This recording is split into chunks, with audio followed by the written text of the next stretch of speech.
Welcome to season 2 of the Jeremy Mullins podcast, where we take a deep dive into different educational topics to help you optimize your life. I am Jeremy, strength and conditioning coach, registered dietitian, and I'm here with my friend today, Miss Cierra, who is a pediatric nurse practitioner. Did I get that right? You got it right. Yeah. Pediatric? She's a kids Pediatric. nurse practitioner. Let's just go that way. Awesome. And how dare I say, retired competitive CrossFitter? Are we going to come back? I think there's a comeback coming in late fall. So Okay, so I won't use the retirement yet. Yeah, I won't use the term retired then. Yes. CrossFitter at heart, functional training athlete. We worked together at First Form for a little while, which was fun as we were building the corporate wellness, building up some of the kids stuff, inside the program. And then both of us had, was the third baby for you too? Third baby. Mm-hmm. Yeah. Both of us had a third baby, and that kind of changed life plans a little bit. Sure did. Sure Changes did. Changes a lot of things, right? There's a surprise baby too. Ours wasn't a surprise. I mean, we were trying. Yeah. Yeah. Like a curveball, but hey. Yeah, yours was a surprise, right? Yeah. You know how it happened? No, I'm just kidding. It's PG-13. PG-13 podcast. Honestly, no, it doesn't make sense, but that's a topic for another day. But you're like, I had just gotten back from California from competing at semifinals in CrossFit, and a week later found out I was pregnant. So he was cleaning and it just went off, right? Like pretty much. pretty much just happened. But hey guys, Cierra is the owner of Bite Size Wellness, and I'm just going to overview this real bit. It's education for our kids, and not necessarily education for our kids, education to us parents on how to make sure that our kids are eating, correctly, and a lot of just tips that come up, right? Because there's not a lot of, and I'll speak from experience with this, like in school as a dietitian, like I don't remember tips, tricks of how to help children. Like there was your standard American Dietetic Association recommendations for age groups, but I don't remember like anything being in schooling on how to get kids, through certain things, right? Like I guess the only thing I'm remembering, maybe this is just me and my mental recall, was like food jacks.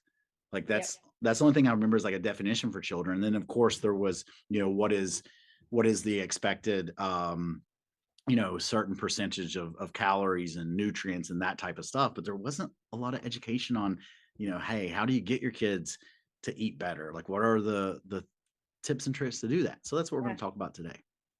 Yeah, no, I think, and when you even think about like elementary and grade school and high school education, there's some, right? But it's mostly like your generic recommendations, and kids don't have a ton of control over what they go home to. And so I think it just, a lot of it comes down to the parental support. And, most of what where I found the greatest need for this was I worked pediatric obesity medicine for almost 4 years. And, in that it's discovering a lot of things, dealing with adolescents and even older children that are, suffering with obesity. A lot of it was rooted in what started in early childhood. And ironically enough, those are some of the hardest years, right? Infancy, toddlerhood, early childhood. As parents, like, we're most sometimes in survival mode, and having the support to navigate, like laying the foundation for eating behaviors and eating patterns and what that does for down the road.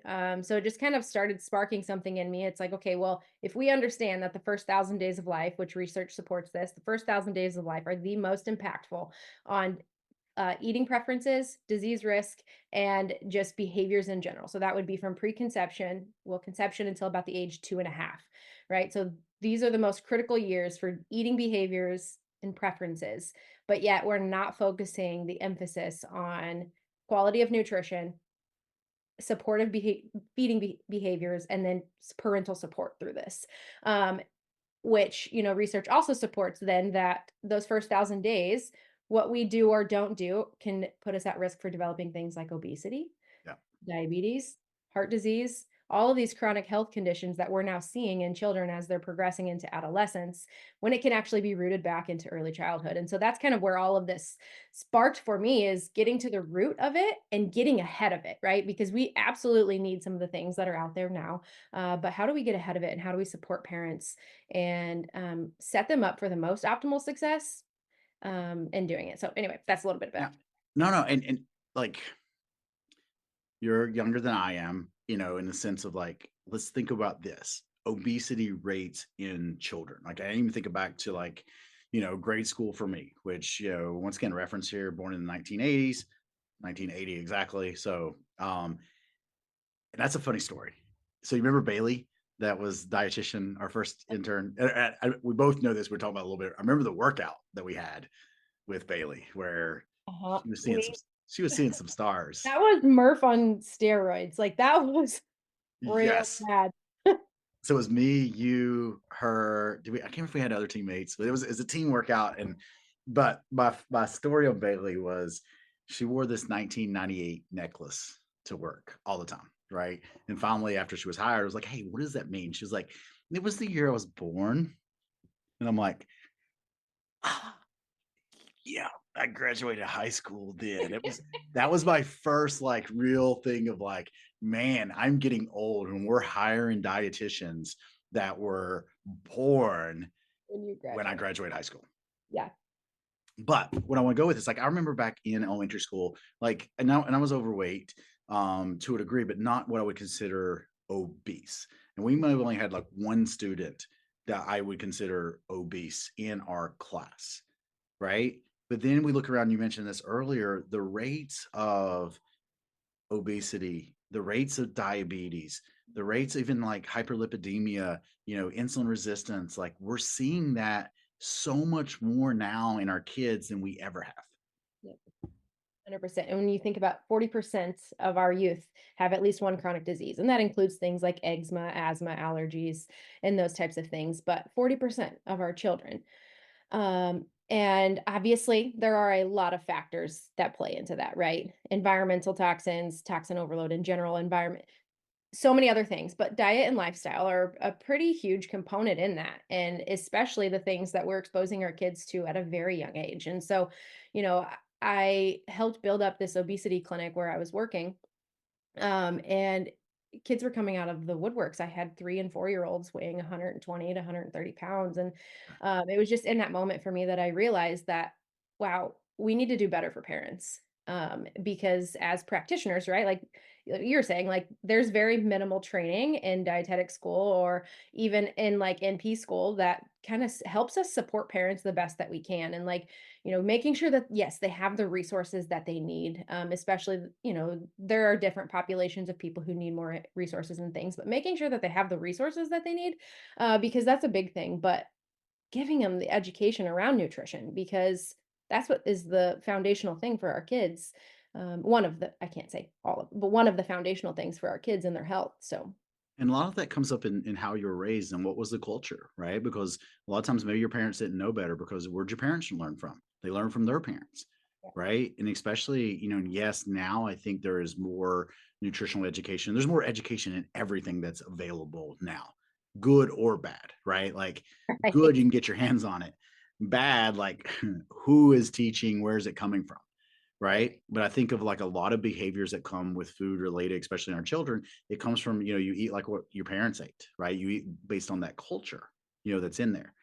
So I think it is, very important. And, going back to it, like that's where I call it the P2 concept, like a primary protein and produce at each meal or each snack.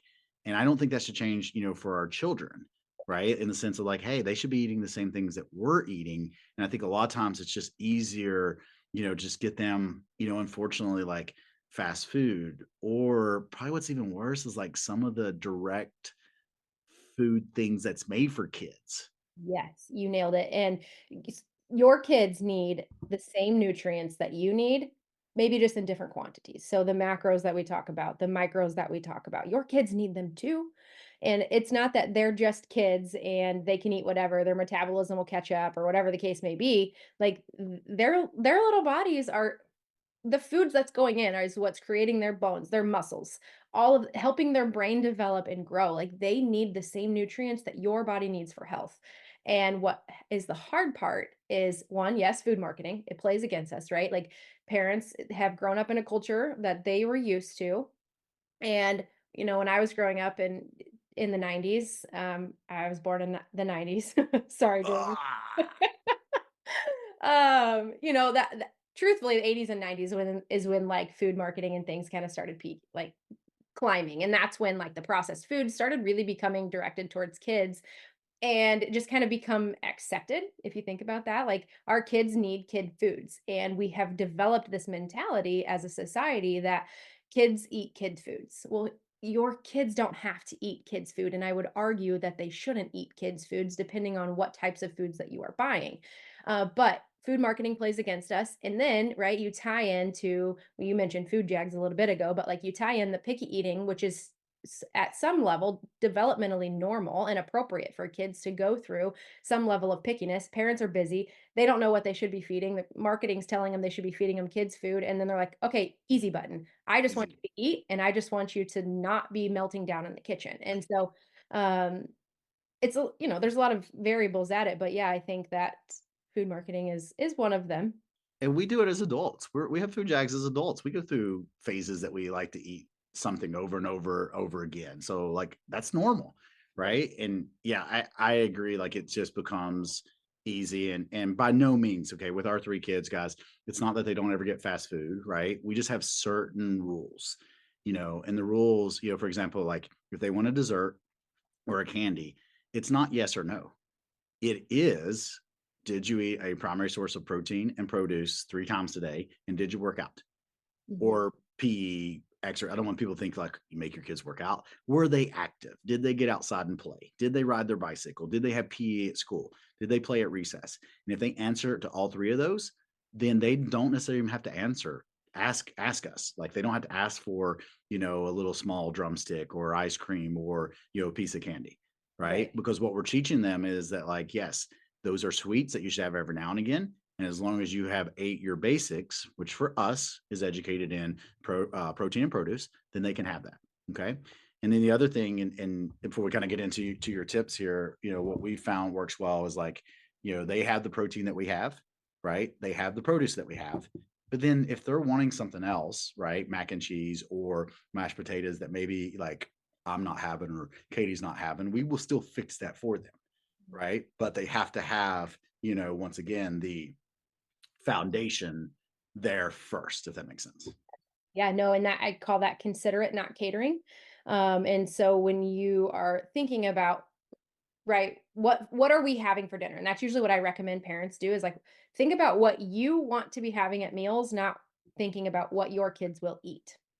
Because if we're always thinking about what our kids will eat, well, we're not giving them the opportunity to experience other foods. And that's usually the habit or the cycle that we fall into is because we're as parents, we just want them to eat. We're genuinely worried, making sure that they're getting at least something in their belly that they're not going hungry. And so it's like, okay, well, I don't want the fight.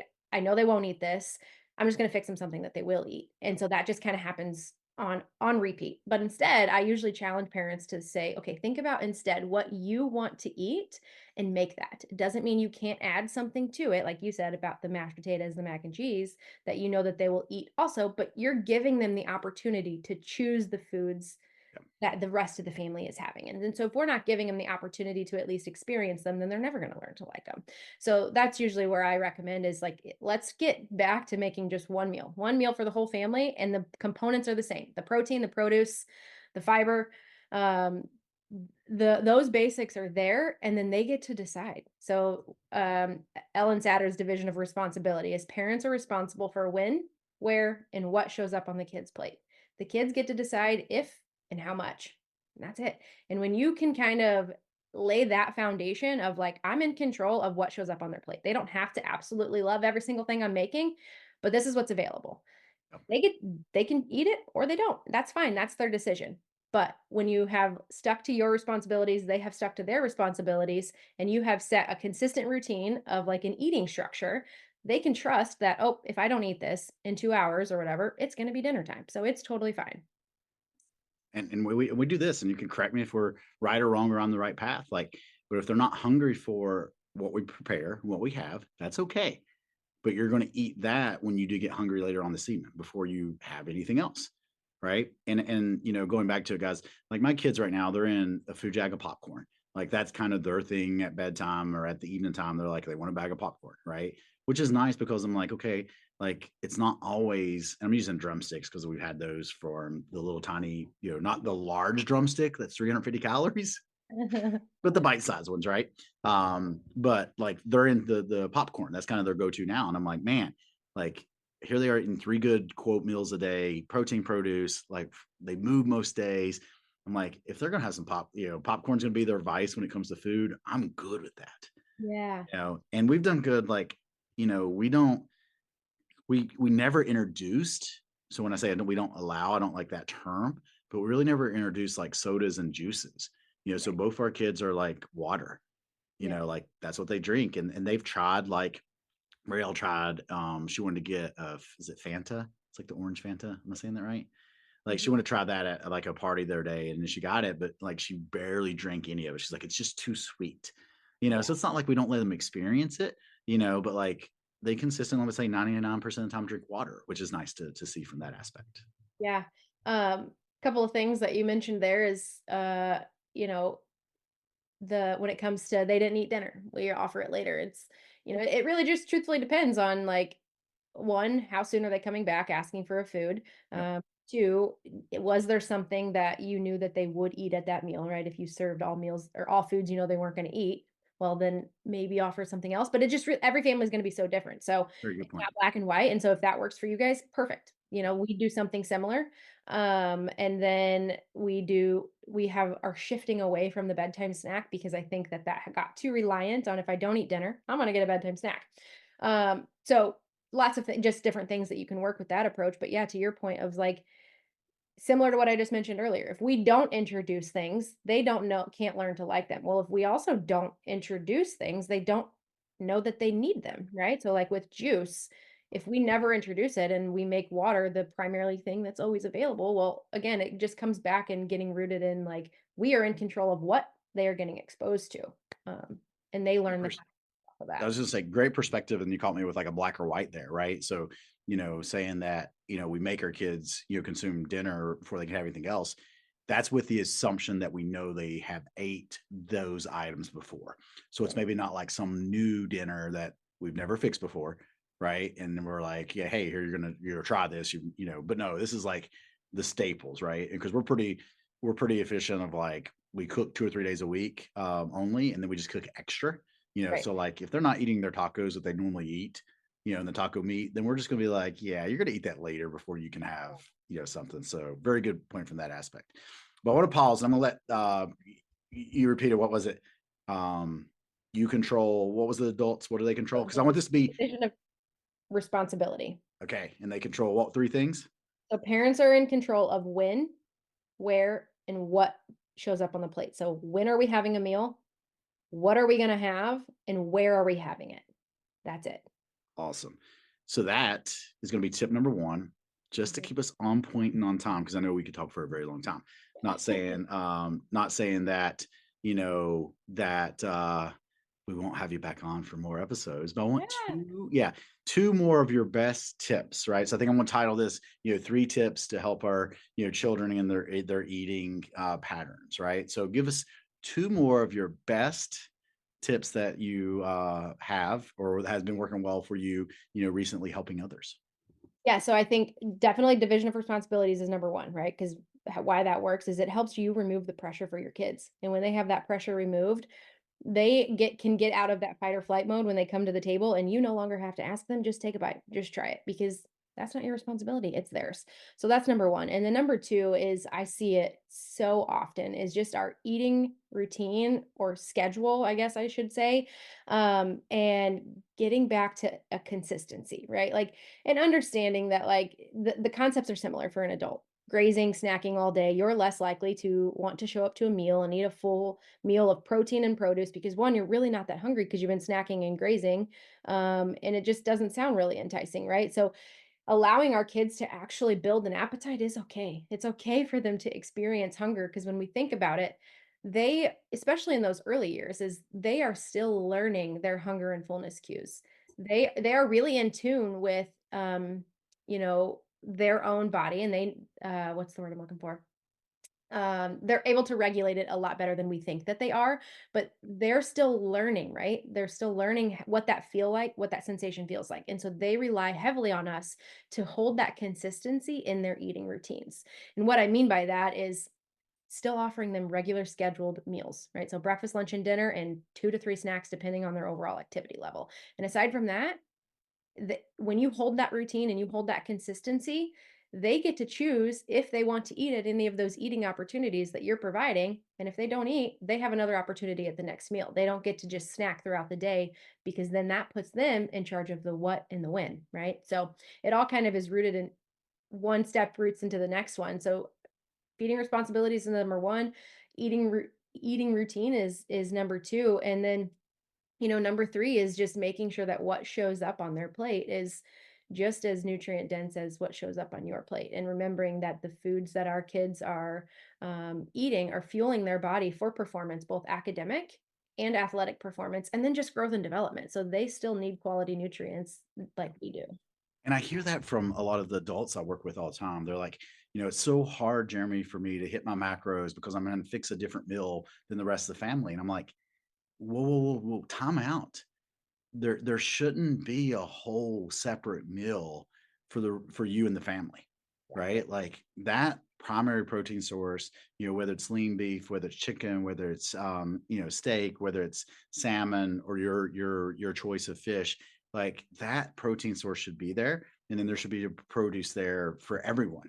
Yep. Then after that, 100% could be variation based on goals, based on maybe likes and dislikes, that type of stuff, right? So I get that a lot, on the adult side of thing. People Yeah. are like, and that always triggers, and I think about that being like, well, they shouldn't be eating something different. You And I think it's so again, it's a genuine confusion or it's a genuine like question just because like one especially if like the family is like has had eating behaviors and eating patterns, right? And now maybe mom and dad are trying to make changes. Well, our kids are a lot harder to break, so to speak, like or they're a little bit more rooted in their habits, especially with foods and eating routines that um it might take a little bit of time for them to come around. For us, we can decide, right? Like, oh, I don't want to do this, but I'm going to start making these changes. For kids, like they're still learning developmental control or sorry, emotional control and all of the things. And so when you start to make a change on them, it is a change in their routine. It is a change in what is their normal consistency, and it like can trigger some serious stress response. And so parents often are like, well, I can't make them another meal because I'm making this. And so I get it, right? But at the same time, to kind of the points that we talked about earlier, is like make the changes that you want to make, but be considerate of your kids' wants. So you don't have to cater to everything that they want. You can consider their suggestions, validate them, but this is what we're doing, and then offer something safe that you know that they're going to eat. So make love the it. changes and let them follow suit. Okay, I got a couple more things. Yeah. One's going to be selfish. I feel like really I just invited you to be on the podcast to make sure that I'm on the right track. I feel like with this, but we do a couple things that help us out. So Katie can do fast food once a week. I can do fast food. We do that from a budget standpoint, right?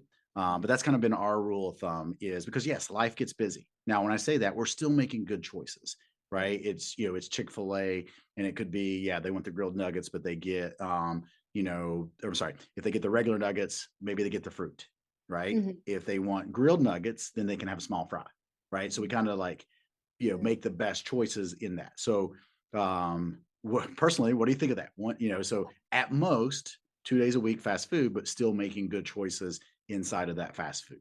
Yeah, and so when we're eating out or we're personally and kind of how I teach is like allow them to kind of it is what it is, right? It's not going to be just like you teach too. That one meal is not going to make or break your progress, and it's more rooted in what you're doing every day else throughout the week. Like, are we being consistent with protein? And the more that you can like talk to them about like what's showing up on our plate and how food makes us feel, it is no different, right?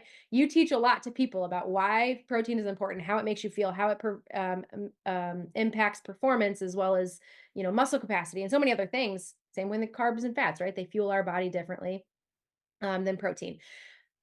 Talking to them about how food makes us feel and helping them make that connection, they're more likely to make the decisions on their own. And so giving them that little bit of that autonomy when they are eating out, it's like they may naturally select the fruits on their own because they know how they make their body feel. And if they don't make a fuss about it. Like giving them a little bit of that control. Again, depending on how old your kids are, maybe your younger toddlers, we're not letting them pick, but trying to not have too many restrictions when you go out to eat, but just being mindful of, how we talk about it the rest of the week, if that makes Love it. sense. No, I love it. One of our partners here at the Jerry Mullins podcast is Homegrown Lifting Company, and they cater to parents really for home gyms. Well, and I don't say parents, but I'm thinking in terms of parents, like they cater to people with home gyms, so not necessarily like commercialized gyms. Last question of the day. If you had to get one piece of equipment, Oh. oh, I'm going to do this double. Sorry. From you, from an athletic standpoint, if you had to get one piece of equipment only for you to train with, and you had to get one piece of equipment that you could work out with your kids, what would it be? And are they different? Like I can't have a set, it has to be one? You could have a set, I Okay, I would guess. say a set of dumbbells. If it could be an adjustable set, perfect, because then the whole family can use it.